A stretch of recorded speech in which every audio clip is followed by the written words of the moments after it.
மீண்டுமாக உங்களை இயேசு கிறிஸ்துவின் நாமத்தை வாழ்த்துகிறோம். இந்த தொடர் செய்திகள் மூலமாக உங்களை சந்திப்பது மகிழ்ச்சி. சிலுவையில் இயேசு கிறிஸ்து கடைசியாக பேசின அந்த 7 வார்த்தைகளை 7 தொகுப்பாக வெளியிட வேண்டும் என்று வாஞ்சித்து இந்த செய்தியை பேசிக் கொண்டிருக்கிறோம். இந்த செய்தி மூலமாக கர்த்தர் உங்களை ஆசீர்வதிப்பாராக. சிலுவையில் இயேசு கிறிஸ்து பேசின 2வது வார்த்தை லூக்கா சுவிசேஷம் 23வது அதிகாரம் 43வது வசனத்திலே நான் வாசிக்கிறேன். இயேசு அவனை நோக்கி, இன்றைக்கு நீ என்னுடனே கூட பரதீசில் இருப்பாய் என்று மெய்யாகவே உனக்கு சொல்லுகிறேன், மெய்யாகவே உனக்கு சொல்லுகிறேன் சொல்கிறார். And Jesus replied, I assure you, today you will be with me in paradise. I assure you என்றார். நான் உறுதி அளிக்கிறேன். இந்த 2வது வார்த்தை ரொம்ப விசேஷமான வார்த்தை. இயேசு கிறிஸ்து சிலுவையில் அறையும் பொழுது வலது பக்கத்தில் ஒரு கள்ளனும் இடது பக்கத்தில் ஒரு கள்ளனும் அடிக்கிறாங்க. இப்போ இந்த கள்ளனுடைய பேர் நமக்கு முக்கியம் இல்லை, நீ எந்த ஊர்னு முக்கியம் இல்லை. பைபிள் சொன்ன 2 கள்வர்கள், அவ்வளவுதான். அது தெரிஞ்சா போதும். இதுக்கு மேல நம்ம அதில் ஆராய்ச்சிக்கு போக வேண்டியதில்லை. அன்னைக்கு நான் இதுக்கு முன்னாடி சில பிரசங்கங்களுக்கு போகும்போது இப்படி கேட்போம், இந்த 2வது வார்த்தை பேசுறவங்களாம் போட்டு இந்த கள்ளனை பத்தியே பேசி முடிச்சிருவாங்க. ஏன்னா அந்த கள்ளனுடைய மாற்றத்தை பேசினா நிறைய பிரச்சனை வந்துடுவாங்க. உண்மையிலே சொல்றேன். இன்னைக்கு நல்லா கவனிங்க. இந்த ஒரு கள்வன் ஒரு காரியத்தை செய்கிறான். ஆண்டவரே, உம்முடைய ராஜ்யத்தில் நீர் வரும்போது உங்களுடைய அடியானை நினைத்தரணும். இப்போ நல்லா கவனிங்க. இந்த முதல் வார்த்தை இயேசு கிறிஸ்து பேசுறதை இவனும் பக்கத்துல இருந்து கேட்டுட்டு தான் இருக்கிறான். இப்போ இவ்வளவு வேதனையின் உச்சத்துல ஒருத்தர் வந்து, பிதாவை இவர்களுக்கு மன்னியும், தாங்கள் செய்வது இன்னதென்று அறியாது இருக்கிறார்களேன்னு சொல்லி ஒருத்தர் ஜெபம் பண்ண முடியுமா? அது அவனுக்கு ஒரு பெரிய கேள்வி. அப்போ அவன் முடிவு வந்துருச்சு, இது உண்மையிலே தேவனுடைய குமாரன் தான். இப்படி ஒரு இப்படி ஒரு பெரிய விஷயம் அவன் கண்ணால பார்க்குறான். இவங்க மற்றவங்களோ வேதனை நேரத்தில் மற்றவங்களை சபிக்கிறதும் திட்டுறதும் எரிச்சலுமா படுவாங்க. ஆனா இங்கேயோ பக்கத்துல நடுவில் இருக்கக்கூடிய அவர் அமைதியா இருக்கிறாரு, மனப்பூர்வமா மற்றவங்களுக்கு ஜெபிக்கிறாரு. இந்த வேதனை மத்தியிலும் இது அவனை தொட்டுருச்சு. இவனுக்கு ஒரு வெளிப்பாடும் கிடைக்குது. இப்போ நல்லா கவனிங்க. இதே லூக்கா 23 அதிகாரம் 39 வசனத்துல, அன்றியும் சிலுவையில் அறையப்பட்டிருந்த குற்றவாளியில் ஒருவன், நீ கிறிஸ்துவானால் உன்னையும் எங்களையும் ரட்சித்துக் கொள் என்று அவரை இகழ்ந்தான்.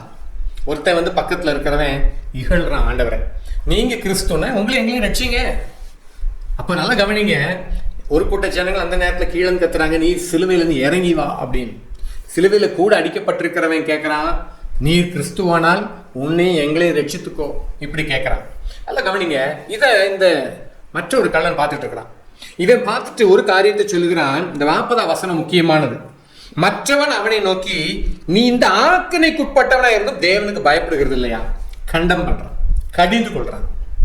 சிலுவையில இயேசு கிறிஸ்து இங்க இருக்கிறாரு, வலது பக்கத்துல இடது பக்கத்துல ஒரு கள்ளன். ஆனா இந்த வலது பக்கத்துல இருக்கிற ஒரு கள்ளனோ இடது பக்கத்துல இருக்கிற கள்ளனோ நல்லா கவனிங்க. ஆனா இல்ல ஒருத்தர் என்ன செய்யறாருன்னா, மற்றவனுடைய பாவத்தை இகழ்ச்சியை கடிந்து கொள்கிறார். ஐயோ, கடிந்து கொள்ளக்கூடாதுங்க. மற்றவங்களும் நம்ம எதுவும் பேசக்கூடாது. மற்றவங்களை பற்றியெல்லாம் பேசினா அது ஊழியக்காரங்க. நீ ஏதாவது பேசினா நீ ரத்த வாந்தி எடுத்துரு, ஐயா அப்பா என்னெல்லாம் வித்த காட்டுறாங்க. இங்க இயேசு கிறிஸ்து நடுவில் இருக்காரு. இங்க ஒரு சைட்ல இருந்து மற்ற ஒரு சைட்ல இருக்கக்கூடிய இன்னொரு கள்ளனை பார்த்து இந்த கள்ளன் கடிந்து கொள்றனால கவனிங்க, இதெல்லாம் பார்த்துக்கோங்க. இது இயேசு கிறிஸ்து அதெல்லாம் தடை பண்ணல. அவருக்கு முன்பாக நடக்கிறது. கொஞ்சம் உங்க கற்பனைக்கு முன்பாக கொண்டு வாங்க. இன்னைக்கு நம்மளை சும்மா ஏமாத்துறவங்க இதை பத்தி பேசாது. நல்லா சொல்லுங்க, உண்மையும் உத்தமா ஊழியம் செய்கிற யாரையும் நீங்க பேச வேண்டாம். ஆனா பரியாசம் பண்ற மற்ற கள்வர்களை நீங்கள் விடக்கூடாது. மற்ற கள்வர்களை, நம்மளும் ஒரு காலத்தை கள்ளனா இருந்தோம், இப்ப ஆண்டுகிட்ட வந்து மனம் திரும்பிட்டோம். அதுக்காக வேண்டி மற்ற கள்ளங்களை எதுவும் பேசக்கூடாதுன்னு கிடையாது. ஆனா இங்க இவன் கடிந்து கொள்றான். அடுத்து அவன் தன்னுடைய காரியத்தை உணர்கிறான். என்ன சொல்றான்னா, 41 வசனத்தை, நாமும் நியாயப்படி தண்டிக்கப்படுகிறோம், நாம் நடப்பித்தவைகளுக்கு தக்க பலனை அடைகிறோம், இவரோ தகாதது ஒன்றும் நடப்பிக்கவில்லை என்று அவனை கடிந்து கொண்டு. நல்லா கவனிங்கய்யா, நாமும் நியாயப்படி தண்டிக்கப்படுகிறோம். இது உண்மையிலே அவனுடைய நிலைமை அவனே ஒத்துக்கிறான். இந்த ஒத்துக்கிற தன்மை கிறிஸ்தவன்கிட்ட தான் இருக்கா? எதை சொன்னாலும் ஒத்துக்கிறது கிடையாது. கிறிஸ்தவன்கிட்ட ஒத்துக்கிற தன்மை இன்னைக்கு கிடையவே கிடையாது. நான் சொல்றேன், எல்லாத்துக்கும் ஒரு மறுப்பு தான். ஆனா இந்த கள்வன் ஒத்துக்கிறான், நாமும் நியாயப்படி தண்டிக்கப்படுகிறோம் அப்பா. ஆனா இவர் அப்படி எதுவுமே செய்யல. இவர் எந்த ஒரு கொடிய காரியமும் செய்யல. இவர் அநியாயமா தண்டிக்கப்படுகிறார்.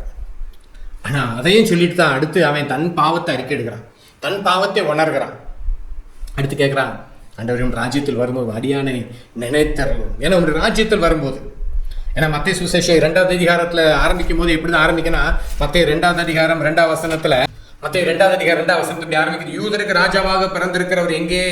கிழக்கிலே அவருடைய நட்சத்திரத்தை கண்டு அவரை பணிந்து கொள்ள வந்தோம் என்றார்கள். சாஸ்திரிகள் கேட்கிறாங்க, யூதருக்கு ராஜாவாய் பிறந்திருக்கிறவர் எங்கே? லூக்கா சுவிசேஷம் 1வது அதிகாரத்தின் 32வது வசனத்தை வாசிக்கிறோம். லூக்கா சுவிசேஷம் 1வது அதிகாரத்தின் 32வது வசனத்துல வாசிக்கிறோம், அவர் பெரியவராய் இருப்பார், உன்னதமானவருடைய குமாரன் எனப்படுவார், கர்த்தராகி தேவன் அவருடைய பிதாவாகிய தாவீதின் சிங்காசனத்தை அவருக்கு கொடுப்பார். ஆனா எவ்வளவு நல்ல ஒரு காரியம் பாருங்களேன், ஆண்டவர் பெரியவரா இருப்பார், அவர் ராஜா. ராஜா பிலாத்து கேட்கிறான், நீர் யூதருடைய ராஜாவா? நீ சொல்லுகிறபடிதான். இப்போ இந்த கள்வன் கண்டுபிடிச்சான், அவர் ராஜாவா பார்க்கிறான். இப்போ அவர் ஒரு சாதாரண மனிதனை பார்க்கல, ராஜாவாக பெரியவரா பார்க்கலாம். நம்ம பார்வையில் தான் நீ பிரச்சனை. நீ ஊழியக்காரங்க நிறைய இடத்துல ஆண்டவரை ரொம்ப கீழே இறங்கி கொடுத்துட்டோம், இயேசு கிறிஸ்துனால ரொம்ப கீழே இறங்கி கொடுத்தாச்சு. ஆனா அவரை ராஜாவாக காட்டி கொடுக்கிற அனுபவம்.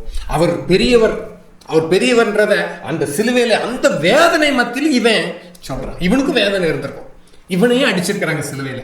அந்த வேதனை மத்திய சொல்ற ஆண்டவர் ராஜ்யம், உங்க ராஜ்யம் இருக்குன்னு கண்டுபிடிக்கிறான். நீ கிறிஸ்துதான்றதை கண்டுபிடிக்கிறான். நீ கிறிஸ்துவானாலும் சொல்லி அவன் பரியாசம் பண்றான். ஆனா இவன் கண்டுபிடிச்சான், கிறிஸ்துதான் மேசியாரா. ஆண்டவர் ராஜ்யத்தில் வரும்போது அடியானை நினைத்தரணும். ஒரு அற்புதமான ஜெபம், ஒரு அற்புதமான வேண்டுதல் பண்றான். அந்த பரலோக ராஜ்யத்தை குறித்து ஏதாவது சிந்தை இருக்கா உங்களுக்கு? ஆண்டோடைய ராஜா, அவர் ராஜாதி ராஜாவா இருக்கிறான்ற சிந்தை இருக்குதா? அந்த ராஜ்யத்தை குறித்து உங்களுக்கு சிந்திக்கிறதுக்கு சிந்தனை பண்ற நேரம் இருக்குதா? அந்த ராஜ்யத்தையே சிந்திக்கிறீங்களா? தேவனுடைய ராஜ்யத்தையே தேடுங்கள் பைபிள் சொல்லுது. அந்த ராஜ்யத்தையே தேடுகிற அனுபவம் நம்ம வாழ்க்கையில் இருக்கிறதா? நம்ம இன்னைக்கு பூமிக்கானவைகளை தேடுறதுக்கு தான் ஆண்டவரை தேடி வந்திருக்கிறோம். நம்ம பூமிக்கானவைகளையும் மண்ணுக்கானவைகளையும் நம்ம அடையிறதுக்கு தான் இயேசுவே தேடுறீங்க. ஐயா, இந்த 40 நாளைக்கு ஒரு பக்தி எல்லாம் எதுக்கு? எதுக்கு எதுக்கு? நமக்கு இன்னும் பூமிக்கானவைகள் பெருகட்டும். நான் அதை தப்பு சொல்லலை, அதை ரைட்டுன்னு சொல்லல. ஆண்டவர் யார் யாருக்கு என்னென்ன செய்யணும்னு நினைச்சிருக்காரோ அதை செய்வார். யாருக்கு என்ன கொடுக்கணும்னு அவருக்கு தெரியும், அவங்களுக்கு கொடுப்பாரு. நீங்க இதுக்காக இயேசுவை தேடி வர வேண்டாம், இதற்காக இயேசு கிறிஸ்துவிட்ட வர வேண்டிய அவசியமே இல்லையே. அதுக்கு ஒருத்தன் சொல்லியிருக்கிறான், என்னை பணிந்துக்கோங்க, நான் எல்லாவற்றையும் தரேன் இருக்கிறான். படிச்சிருப்பீங்க பைபிள்ல, நீர் என்னை பணிந்து கொள்வீரானால் இவை எல்லாவற்றையும் தரேன். இதுக்கு நீங்க இயேசு கிறிஸ்துட்டு வரணும். இங்கே நல்லா கவனிங்க. ஆனால் இந்த கள்வன் அழகாக கண்டுபிடிச்சிட்டான், இவர் ராஜாதிரா, இவர் மேசியா. மேசியா மாத்திரம் இல்லை, ஆண்டவர் ராஜ்யத்தின் அடியானை நினைத்தரணும்னு இந்த ஜெபம் ஆண்டவருக்கு ஒரு பெரிய பிரியமான ஜெபமா இருந்துச்சு. ஆனால் அவர் கொடுக்குற அஷூரன்ஸ் பாருங்க, அந்த உறுதி மொழி. இன்றைக்கு நீ ஏன் கூட பரதேசில் இருப்பாய், ஐ அஷ்யூர் யூ. அது என்ன ஒரு அழகான வார்த்தை. Today you will be with me in Paradise. அந்த இளைப்பாறும் ஸ்தலத்தில் என் கூட இன்னைக்கு இருப்பார். அவனும் ஒரு 3 நாளைக்கு அவர் கூட இருந்திருப்பான். அவர் உயிர்த்தெழுதல் வரைக்கும் அந்த ஒரு அனுபவத்தில் அவனுக்கும் உண்டாயிருக்கும். அதுக்கப்புறமா இயேசு கிறிஸ்து பரமேறி சென்றார். பரதேசில் இருக்கிறவங்க இன்னைக்கு இளைப்பாறிட்டு இருக்கிறாங்க. ஆனால் அவனுக்கு எவ்வளவு ஒரு பாக்கியம் கிடைத்தது. நிறைய நேரத்தில் உயிரோடு இருக்க கள்ளங்க சொல்றோம், நானும் இந்த கள்ளனை மாதிரி கடைசி நிமிஷத்துல போயிடுவேன். ஐயா, இந்த கள்ளனுக்கு இருக்கிற அந்த நேரத்தில் அந்த வெளிப்பாடு இப்போ உயிரோடு இருக்கும் போது இப்ப நல்ல சுகபோகமா இருந்தது கூட இல்லையே. அப்படி சொன்ன நிறைய கள்ளர்கள்லாம் கடைசியில கோமால கிடந்திருக்கிறதுக்கு உண்டு, வாய்ப்பு இருக்கு. கடைசி நேரத்தில் அவங்க எல்லாத்தையும் இழந்திருக்கிறாங்க. ஆனா நல்லா கவனிங்க, பைபிள் சொல்ற ஒரு காரியம் அப்போஸ்தலர் 17வது அதிகாரம் 27வது வசனத்தை நான் வாசிக்கிறேன். கர்த்தராகிய தம்மை அவர் தடவியால் கண்டுபிடிக்கத்தக்கதாக தம்மை தேடும்படிக்கு அப்படி செய்தார். அவர் நம்மில் ஒருவருக்கும் தூரமானவர் அல்ல. அவர் ஒருத்தருக்கும் தூரமானவர் அல்ல, எல்லாருக்காக அவர் நம்ம சொல்லுவோம். அந்த கள்வனுக்கு அருகிலே இயேசு இருந்தார், அவன் ரட்சிக்கப்பட்டான். நமக்கிட்டையும் தான் இருக்கிறார். ஆனா அவன் அந்த சான்ஸை யூஸ் பண்ணிட்டான், அவன் அந்த பாக்கியத்தை அவன் பயன்படுத்திட்டான். யதார்த்தமா அற்புதமா அவன் பக்கத்துல தேவனுடைய குமாரன் இருக்கிறார். இன்னைக்கும் பைபிள் சொல்லுது, அவர் தம்மை தடவையாக நீங்க கண்டுபிடிக்கிறதுக்கு நம்ம எல்லாருக்கும் தூரமானவர் அல்ல. தூரமா எங்கேயும் அவர் இல்லை, அவர் அருகில் தான் இருக்கிறார். அருகிலே இருக்கிறவரை நம்மளால கண்டுபிடிக்க முடியல, அருகிலே இருக்கிறவரை நம்மளால விசுவாசிக்க முடியவில்லை, அருகிலே இருக்கிறவரை நாம நம்ப முடியவில்லை. எல்லாத்தான் 2 கொரிந்தியர்ல 6வது அதிகாரத்துல வாசிப்போம். 2 கொரிந்தியர் 6வது அதிகாரம் 1வது வசனம் 2வது வசனத்துல, தேவனுடைய கிருபையை நீங்கள் விருதாவாய் பெறாதபடிக்கு உடன் வேலையாட்களாகி நாங்கள் உங்களுக்கு புத்தி சொல்லுகிறோம். இதை விருதாவா பெறாதீங்க. அனுகிரக காலத்திலே நான் உனக்கு செவி கொடுத்த ரட்சணை நாளிலே உனக்கு உதவி செய்தேன் என்று சொல்லி இருக்கிறார். இதோ இப்பொழுதே அனுகிரக காலம், இப்பொழுதே ரட்சணை நாள். இதுதான் அனுகிரக காலம். இந்த அனுகிரக காலத்தில் உங்கள் அருகில் இருக்கிறவரை நீங்கள் அறியாமல் விட்டிருப்பீர்களானால் ஐயோ பரிதாபம். உங்கள் அருகிலே இருக்கிறார். இவ்வளவு சமீபமா இருக்கிற தேவனுடைய அந்த ரட்சிப்பின் பாக்கியத்தை இழந்து விடாதீங்க. ஆனா இந்த கள்ளன் அழகான ஜெபம் பண்றான், நம்முடைய ராஜ்யத்தில் வரும்போது அடியே நினைத்தரலும். சீக்கிரம் நல்லா கவனிங்க, இயேசு கிறிஸ்து நம்முடைய ராஜ்யத்தை ஸ்தாபிக்கப்படி வரப்போகிறார். அவர் சொன்ன அத்தனை அடையாளங்களும் அப்படியே நிறைவேறி வருகிறது. ஒவ்வொரு விஞ்ஞான வளர்ச்சிகள், இயற்கைகள், நாட்டுக்கு நாடு பிரச்சனை எல்லாம் பாருங்க. இப்போ உலகமே இஸ்ரேல் தேசத்துக்கு நேராக பார்த்துட்டு இருக்குது. இதெல்லாம் பைபிள் நிறைவேறுது.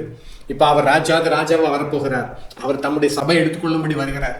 இப்போ நீங்கள் அந்த கல்வன் பண்ணின அந்த ஜபத்தை இப்போமாவது பண்ணிடுங்க. இந்த ராஜ்யத்தில் வரும்போது அடியை நினைத்தரணும்னு சொல்லி மனஸ்தாபப்பட்டு ஆண்டுட்டு பின்னில்லைங்க. நாமோ நியாயப்படி இன்னைக்கு நமக்கு நிறைய நேரத்தில் என்ன காரியனாலும் சரி மற்றவங்க குற்றப்படுத்துறோம் இல்லை, நம்ம பிரச்சனைக்கு காரணம் நம்ம தான். ஆண்டவர் காரணமே கிடையாது. ஒரு ஊழியர்கள் உங்களுக்காக ரொம்ப பரிந்து பேசுகிற மாதிரிலாம் காட்டலாம். நீங்கள் நினைக்கலாம், ஐயோ ஆண்டவரோட விருத்தம் நம்ம மேலே அன்பு ஜாஸ்தி, இதெல்லாம் சும்மா ஷோ காட்டுறாங்க. அவருக்கு நீங்கள் இறக்கலாம் சொல்லிக் கொடுக்க வேண்டாம், அவருக்கு நீங்கள் அன்பெல்லாம் சொல்லிக் கொடுக்க வேண்டாம். ஆனால் ஒரு காரியம், இவ்வளவு சமீபமாக இருக்கிற தேவனுடைய கிருபையை நீங்கள் இழந்து போய் விடாதீர்கள். அதனால தான் தேவனுடைய கிருபை நீங்கள் விருதாவாய் பெறாதபடிக்கும் போடும். இந்த கிருபையின் காலம் இதுவே ரட்சணை நாள், இதுவே அணுகிற காலம். இந்த காலத்தை பயன்படுத்திக் கொண்டு கர்த்தர் ஆசீர்வதிப்பார்.